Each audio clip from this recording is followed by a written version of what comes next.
Gerrit de Vries had in een tal tijdschriften en op internet publiceren en had al mannig optreden efter de reg. Van mijn tijd is dan zijn debuutbundel Oenloon uitkomen bij uitgeverij Hispel. Het is een gewoon formaat dichtbundel zoals ik ze met 36 versen verdeeld door 3 skiften. Het begin en eindvers vallen er dan weer boeten. De vorm van de gedichten binnen vrij wat gelijk, relatief lange versen met relatief korte zinnen.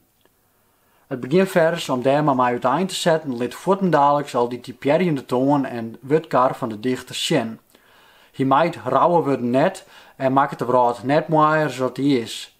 Juist het zijn stelde. Hij kleidt haar uit en liet ze de zere steden en groeden zien dat elk weet van had, maar lever oe zwijt. Dan hierbij het openingsvers der hier. Ik ben een baan van de skomjende wegen. Ik ben een zoon van een rollende zee. Wien is mijn tekken en klaai is mijn witse, daartussen het klif en het waad is mijn stee. Ik ben de man tussen flats en fabrieken.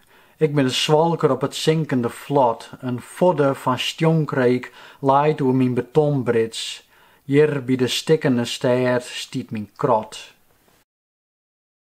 Nu mag het zo wezen dat de dichter vrij wat rauw in de bek is, maar dat betekent net dat er net poëtisch wezen kan of net metaalbladje kan.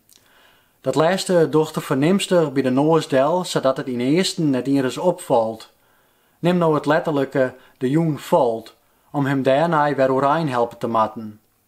Maar ek, jonge bloemen waren oude stroeken. Het vers dat die stiert, let ik mooi zien dat de Fries een soort gebruik maakt van alliteratie en binriem. Uit en terug misschien wat te volle, zodat kunstmiddels op een loer leidt, maar dat mij hinnebreien om te betieden mooie beelden opsmiet en de versen rennen als een trein. Vat ik het vers versien voorlees, kan ik doch net litten om net te nemen dat ik me vrij wat steur aan het ongrammaticale begin.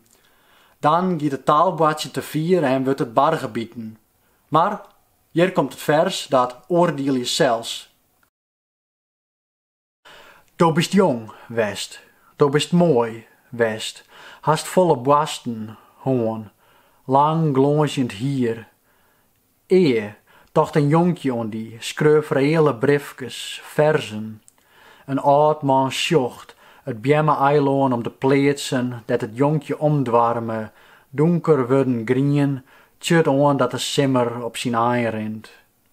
Jonge blom waren oude stroeken, die lief dat de ier de zwier onloekt een treurwilg, gries gliedet een diese van tiet, het libben oer dien hoed, een te hiet wasken wollen trui krompen. Do sjochst hem weer.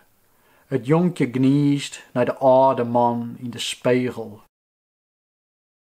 Zo staan er meer versen in de bondel die gaan over de relatie tot die oor en alle stridigheden langs met insemens die erbij jaren. De titel van de bondel en het openingsvers jouw ik al aan dat de bondel ook gaat over die orenrelatie. En dat is de suvertjinstriedige relatie die de schreeuwer had met de natuur en urbanisatie. Hij zit daar middenin en beziekt zijn plak te bepalen. Het ene dat rent soms oer in het oren. De natuur die kreeg het menselijke eigenschappen. Het beste voorbeeld daarvan is het gedicht Veld. Als volle roene Frieske fammen, mij lang pees punk hier, peeldoensje de maiskolven.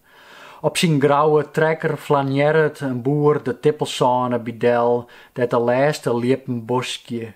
Efter de hikke blerkje reedboente en zwartboente kei, voor elk wat.